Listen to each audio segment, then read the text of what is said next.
Let's start. Lefties losing it with these genuinely awful human beings, these ignorant, cowardly, masked girls who think Hitler would have let them live. Shut your mouth, you big nose, poker nose. When someone is talking, you shut your mouth like the little that you are, and you stop talking. Hitler was a good man. Yeah, very good. What did Hitler ever do to you? Hitler. What did Hitler ever do to you? He killed my family. Killed your family. Long live Hitler.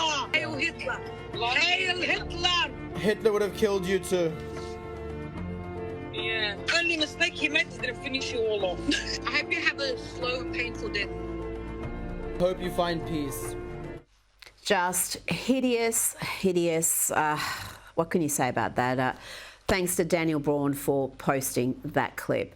Now let's go to the UFC, and Trump again made a rockstar entrance. The crowd reaction is the same, whether it's New York for UFC 295 last month or Nevada for UFC 296 a couple of days ago. Let's have a look.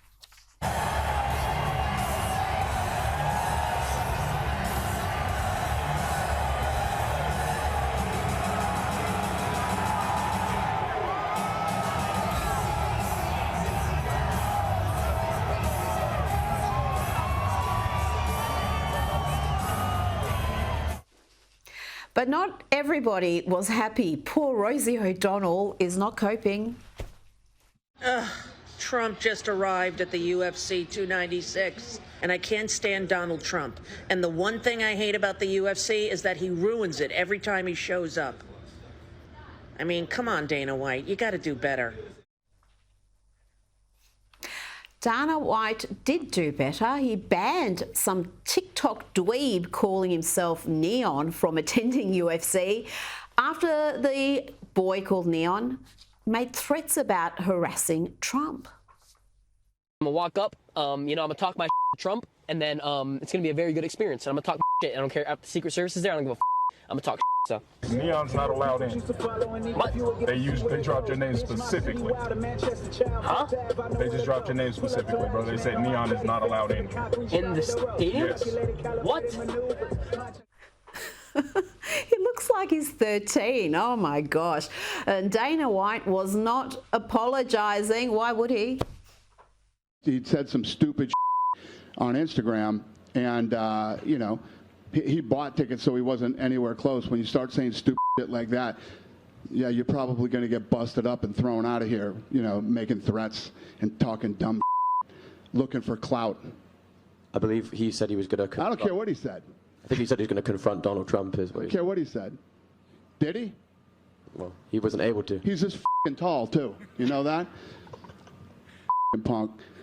Now, let's go to a show called Coco Melon. I wasn't familiar with this program, but apparently it's the most popular show for toddlers, and it's never too early to ramp up the LGBTQIA plus indoctrination.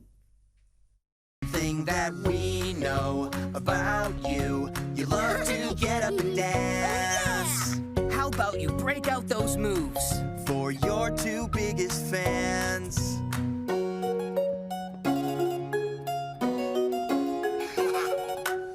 If you're not sure what to choose, think about all the things you like to do. Just be you. Just be me? Yep. When you're trying to decide, think about all the things you like to do. Just be you. Just be me. I am so sorry you had to watch that. I feel bad for doing that to you, but my God, what is wrong with people who produce this content? That's what you want to show toddlers? Now to an indoctrinator from Illinois obsessed with gender, telling other teachers to be more obsessed with gender too. And as you watch this, just consider the fact that he is an elementary school teacher. We're talking about little kids here. Teachers, make your classroom LGBTQ plus inclusive from the very first day. But this one's all about classroom practice. Are you lining up your students into boy and girl lines? And remember, when you do that, if a kid doesn't particularly identify strongly with either of those, it makes them have to kind of choose something that isn't true to them. So find other ways to line up or group your kids. It could be by their student numbers, it could be by their birthday months. What if I don't identify with my birthday month? What if my birth certificate says I'm a Pisces, but I feel like a Leo? Partially stupid. Now let's talk about another indoctrinator here. We could just have a whole show devoted to this dude, actually. This is Jeffrey Marsh. Take it away. Going no contact will feel worse. Can't lie to you. Because right where you are now, if you go no contact with a family member, you'll feel worse. Right where you are now, where the relationship is now, is in equilibrium. They get to do whatever the heck they want, and you deal with it. That's not pleasant, but that is a deal, that is a pact, and both of you understand the rules. If you go no contact, the rules change, you're unmoored, there's no sense of safety and sense of place because the rules change. You change them, but the rules and the dynamic changes, and what comes in sometimes to flood that void is guilt. But eventually, the guilt subsides, you work through it, you're kind to yourself, and on the other side of the no contact guilt scenario is peace. That has nothing to do with the deal you're in now with that person. Now let's check in with the Queers for Palestine movement, or Chickens for KFC. So why was it important for you to come to the protest today? I came with Queers for Palestine. I'm a trans, non-binary person. I believe we're not free until everyone's free.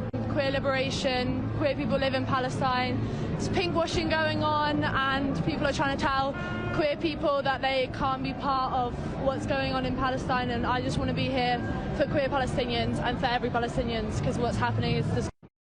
Oh, love, if you weren't so utterly ignorant and self-involved, you'd understand why people are mocking your movement, even those who are pro-Palestinian. Where were you when queer people in Palestine were fleeing to Israel to avoid brutal persecution?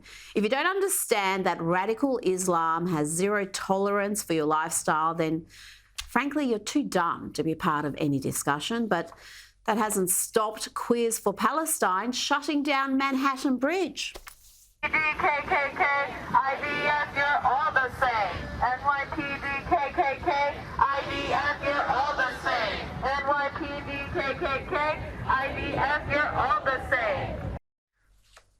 Now to one of the richest athletes in the world, the race-hoaxing Chinese Communist Party loving NBA star LeBron James. Let's see how much respect he has for America and the anthem.